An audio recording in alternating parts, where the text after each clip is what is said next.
एक ऐसा final match जिसमें सचिन को गेंदबाजी के दौरान गहरी चोट लगी, तो वहीं दूसरी तरफ दादा ने लिया टीम इंडिया के अपमान का बदला और दे डाली खुलेआम अंपायर तक को धमकी। उनके डर से खिलाड़ी थर थर काँप कर मैदान छोड़ने को तैयार हो गए। तो वहीं मैच का अंत ऐसा हुआ जो किसी ने सोचा भी नहीं था। साल 2002 में इंडिया और श्रीलंका के बीच आईसीसी चैंपियन ट्रॉफी का फाइनल मुकाबला खेला जाना था। श्रीलंकाई कप्तान सनत जयसूर्या टॉस जीतकर पहले बल्लेबाजी करने का फैसला किया, लेकिन जहीर खान ने पहले ओवर की पहली गेंद पर जयसूर्या को क्लीन बोल्ड कर उस फैसले को गलत साबित कर दिया। जयसूर्या बिना कोई रन बनाए पवेलियन चल दिए और इंडिया के लिए यह बहुत ही बड़ा विकेट था। खूबसूरत बॉलिंग एक्शन के साथ जहीर खान बॉल फेंकते हैं और जयसूर्या ड्राइव लगाने के चक्कर में बॉल को स्टंप में मार बैठते हैं। उस दौर में कहा जाता था कि जयसूर्या अगर 10 ओवर खेल जाए तो मैच एक तरफा हो जाता था और इस लिहाज से यह भारत के लिए बहुत ही बड़ा विकेट था। इसके बाद आटापट्टू पारी को संभालने मैदान पर आते हैं, लेकिन जहीर की गेंद उस दिन मानो आग उगल रही थी। इसी बीच दूसरे ओवर की दूसरी बॉल पर कुमार संगाकारा एक बेहतरीन चौका लगाते हैं। दोनों ही खिलाड़ी जहीर को संभाल कर खेलते रहे तो वहीं अगरकर पर प्रहार करते रहे, लेकिन 7वें ओवर में जहीर खान ने एक बहुत ही बड़ी नो बॉल फेंक दी, जिस पर संगाकारा ने चौका जड़कर स्कोरबोर्ड को आगे बढ़ाया। लेकिन 8वीं ओवर की पहली गेंद पर अगरकर ने आटापट्टू को आउट कर श्रीलंका को दूसरा बड़ा झटका दे दिया। मैच अभी तक तो ठीक ठाक चल रहा था, लेकिन कुछ देर में एक ऐसी घटना होने वाली थी जो इस मैच को इतिहास में दर्ज कर देने वाली थी। अब संगाकारा का साथ निभाने अरविंद डिसिल्वा मैदान पर आए और आते ही अपना आक्रामक रूप दिखाया। उन्होंने 10वें ओवर में अगरकर को 23 रन मार दिए। अगरकर की पहली और दूसरी गेंद पर चौका लगाया, फिर चौथी गेंद को बाउंड्री लाइन के बाहर भेज दिया। इस ओवर की 4 गेंद पर 3 चौके आ चुके थे, लेकिन डिसिल्वा यहाँ भी रुकने वाले नहीं थे और 5वीं गेंद पर अगरकर को चौका जड़ दिया। अब इस ओवर की लास्ट बॉल बाकी थी, उस पर भी डिसिल्वा ने जोरदार चौका लगाकर इस ओवर में 5 चौके लगा दिए। श्रीलंका टीम का स्कोर 10 ओवर की समाप्ति पर 51 रनों पर 2 विकेट हो जाता है। उसके अगले ही ओवर में डिसिल्वा ने हरभजन को भी एक शानदार चौका लगा दिया। अब लगातार बाउंड्री लग रही थी और स्कोर बहुत ही तेजी से आगे बढ़ रहा था। हर गेंद को डिसिल्वा चौके में ही डील कर रहे थे और संगाकारा उनका साथ बाखूबी निभा रहे थे।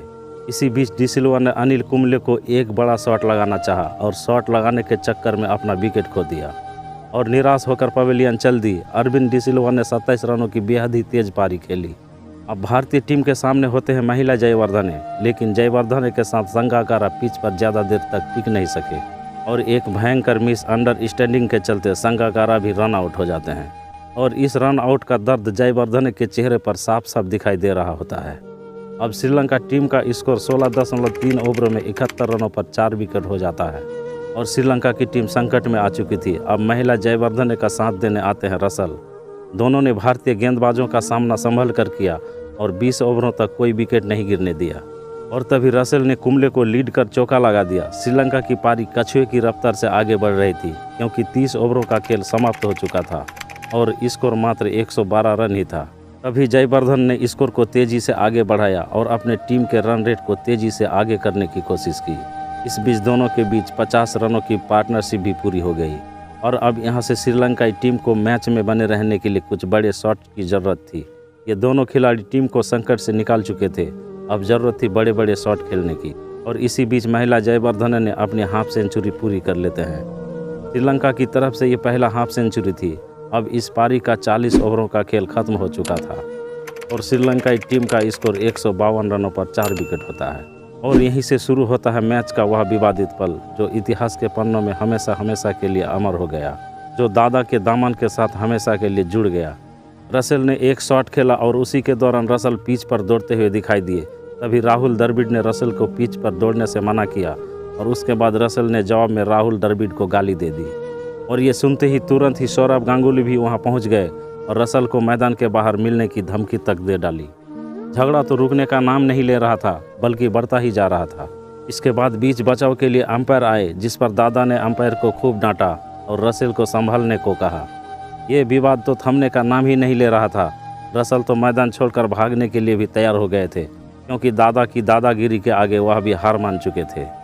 और जैसे तैसे इस झगड़े का अंत हुआ और एक बार फिर से मैच शुरू हुआ। इस मैच में दादा को दादागिरी के लिए आज भी लोग याद करते हैं। उसके बाद गेंदबाजी के लिए आते हैं सचिन तेंदुलकर और उनकी गेंद पर एक शॉट खेला जाता है, जिस पर कैच पकड़ने के चक्कर में सचिन जमीन पर गिर पड़े और उसी दौरान सचिन के पेट में बहुत ही गहरी चोट लगी। इसके चलते सचिन खड़ी भी नहीं हो पा रहे थे। उनके पेट का दर्द अथाह था, लेकिन फिर भी सचिन ने मैदान छोड़ना मुनासिब नहीं समझा और मैदान में डटे रहे। यह सब उस लड़ाई के बाद हो रहा था और अब इस चोट के बाद तो मानो भारतीय खेमे में भूचाल सा आ गया हो।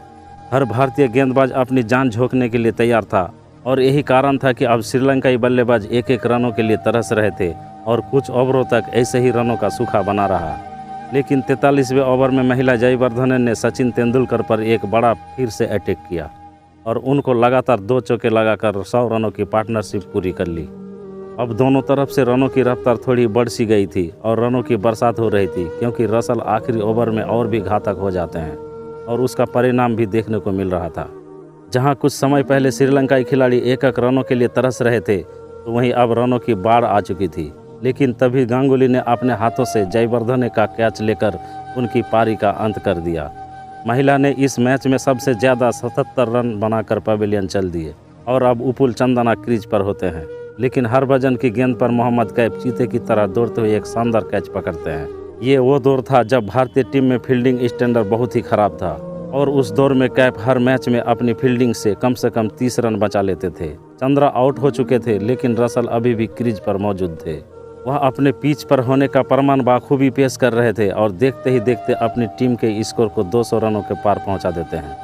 अब चमिंडा वास जैसा गेंदबाज भी अपनी बल्लेबाजी के दम पर छक्के लगा रहा था और बड़े बड़े शॉट खेल रहा था। अपनी टीम को सम्मानजनक स्कोर पर पहुंचाने का प्रयास कर रहे चमिंडा वास ने मात्र 7 गेंदों में 14 रन बना लिए। लेकिन चमिंडा वास भी भारतीय गेंदबाजों को कब तक परेशान करते और जहीर खान के लास्ट ओवर में वह भी आउट हो गए और एक बेहतरीन पारी खेलकर पवेलियन चल दिए। रसल 49 के स्कोर पर होते हैं और इसी बीच द्रविड़ एक बहुत आसान सा रन आउट मिस कर देते हैं। द्रविड़ रेगुलर विकेट कीपर न होने के कारण अक्सर ऐसी गलतियां करते रहते थे। इसी बीच रसल ने जहीर की 5वीं गेंद पर एक शानदार चौका लगाया और मोमेंट को अपने साथ ड्रेसिंग रूम तक ले जाना चाहा, लेकिन जहीर की शानदार गेंदबाजी की वजह से आखिरी गेंद पर केवल एक ही रन आ सका और श्रीलंका ने 50 ओवर की समाप्ति पर 7 विकेट खोकर 222 रन बना लिए। इस मैच में जहीर खान ने सबसे ज़्यादा 3 विकेट झटके और शानदार गेंदबाजी की। अब भारत को मैच जीतने के लिए 223 रनों की ज़रूरत थी, लेकिन इस पिच पर यह आसान टारगेट नहीं था और साथ में फाइनल का प्रेशर। अब भारत की तरफ से सहवाग और दिनेश मोंगिया की जोड़ी मैदान पर आती है। इस पिच पर बल्लेबाजी करना बहुत ही ज़्यादा मुश्किल था, क्योंकि गेंद और बल्ले का संपर्क करना भी मुश्किल हो रहा था।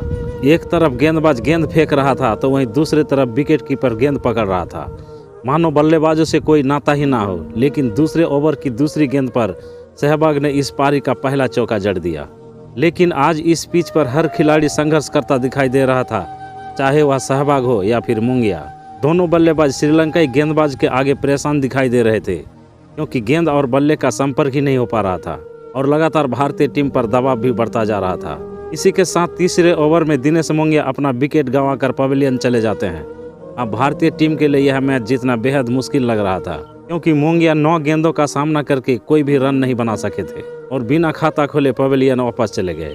सचिन तेंदुलकर और वीरेंद्र सहवाग की जोड़ी पारी को संभालने के लिए क्रीज पर होती है और सचिन ने जब पहली गेंद का सामना किया तो उसी गेंद पर जोरदार अपील की गई, लेकिन अंपायर ने उस अपील को नकार दिया। हालांकि जब रिप्ले देखा गया तो साफ साफ दिखाई दे रहा था कि सचिन तेंदुलकर यहां पर आउट थे। चमिंडा वास कहर ढा रहे थे, लेकिन अगली ही गेंद पर सचिन ने चमिंडा वास को चौका लगाकर प्रेशर थोड़ा कम करने की कोशिश की। लेकिन आज प्रेशर कम होने का नाम ही नहीं ले रहा था, बल्कि लगातार बढ़ता ही जा रहा था, क्योंकि आज यदि भारतीय गेंदबाज गेंद नहीं आग का गोला फेंक रहे थे तो श्रीलंकाई गेंदबाज भी आज गेंद नहीं बल्कि बारूद फेंक रहे थे और इसी कारण आज इस पिच पर टिक पाना बेहद मुश्किल होने वाला था। और यह देखने को भी मिल रहा था, क्योंकि भारतीय टीम का स्कोर 5 ओवर की समाप्ति पर मात्र 17 रन था। मानो रनों ने भारतीय टीम से नाता ही तोड़ दिया हो और यदि 1-2 शॉट लग रहे थे तो जैसे तैसे लग रहे थे। अब धीरे धीरे पारी आगे बढ़ी। भारतीय टीम का स्कोर 7 ओवरों में मात्र 27 रन ही था। अभी तक तो इस मैच का माहौल पूरी तरह से श्रीलंका के खेमे में था। हर गेंद पर मानो भारतीय फैंस की सांसें थम रही थी, क्योंकि सभी भारतीय फैंस को हर गेंद पर ऐसा लग रहा था कि अभी विकेट जाने वाला है और श्रीलंकाई फैंस जश्न मनाने को बेताब हो रहे थे।